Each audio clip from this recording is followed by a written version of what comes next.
Imagine a lonely island in the middle of the Pacific, untouched, wild, and silent, except for the whispers of waves and the secrets of those who once lived there.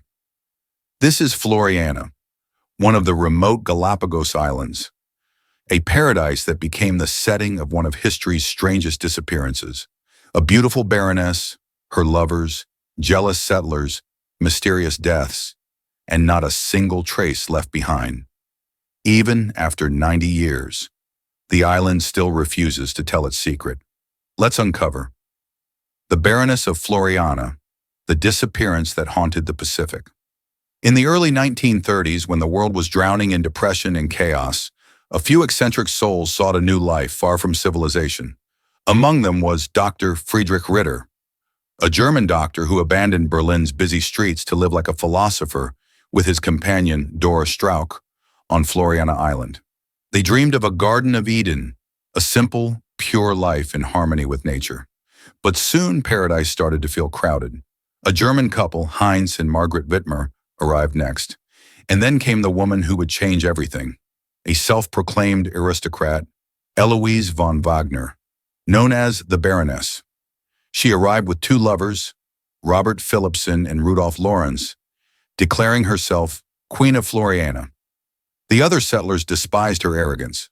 The doctor saw her as an intruder, Dore felt threatened, and even the Whitmers kept their distance.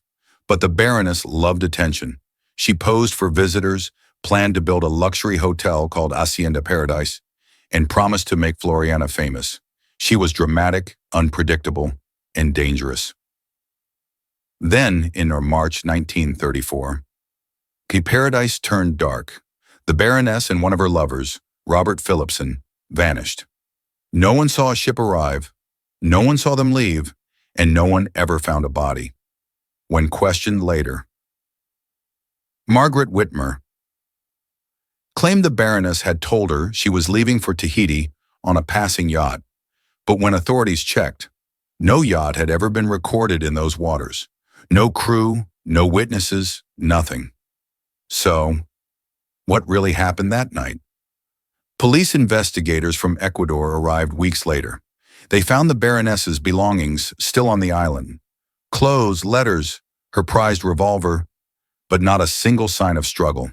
The settlers gave conflicting statements, each accusing the other. Dore Strauch, in her later memoir, Satan Came to Eden, wrote that she heard a scream that night, a scream so terrible it could have only meant murder. She believed someone on the island killed the Baroness and burned or buried her body to erase every trace. But who would dare kill her?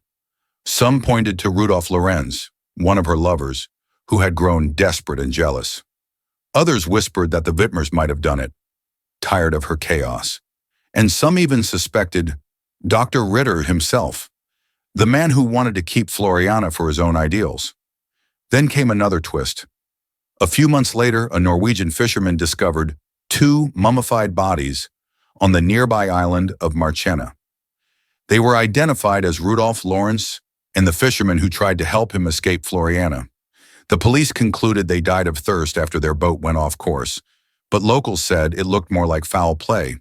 Perhaps someone made sure Lorenz never told his side of the story. Within months, Dr. Ritter also died, allegedly from poisoned chicken meat. Some claimed his companion Dore fed him the fatal meal after years of tension. Others believed it was another strange coincidence in a chain of island curses. By the end of 1934, nearly everyone involved in the Baroness's story was either dead or gone. Only Margaret Wittmer and her family remained, the last witnesses of paradise gone wrong. Courts never charged anyone. Police had no bodies, no murder weapons, no proof. Only gossip, fear, and silence. The case was eventually closed, the files buried in Ecuadorian archives. But the world never stopped asking, did the Baroness really leave on a yacht? Or was she killed and hidden beneath the black volcanic sands of Floreana? Years later, Dore Strauch and Margaret Wittmer published their own books, both accusing each other of lies.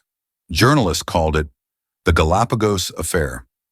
Some labeled the Baroness a manipulative seductress, others a victim of jealousy and madness. And as modern explorers visited the island, many claimed to feel a strange, lingering presence near the old ruins of Hacienda Paradise.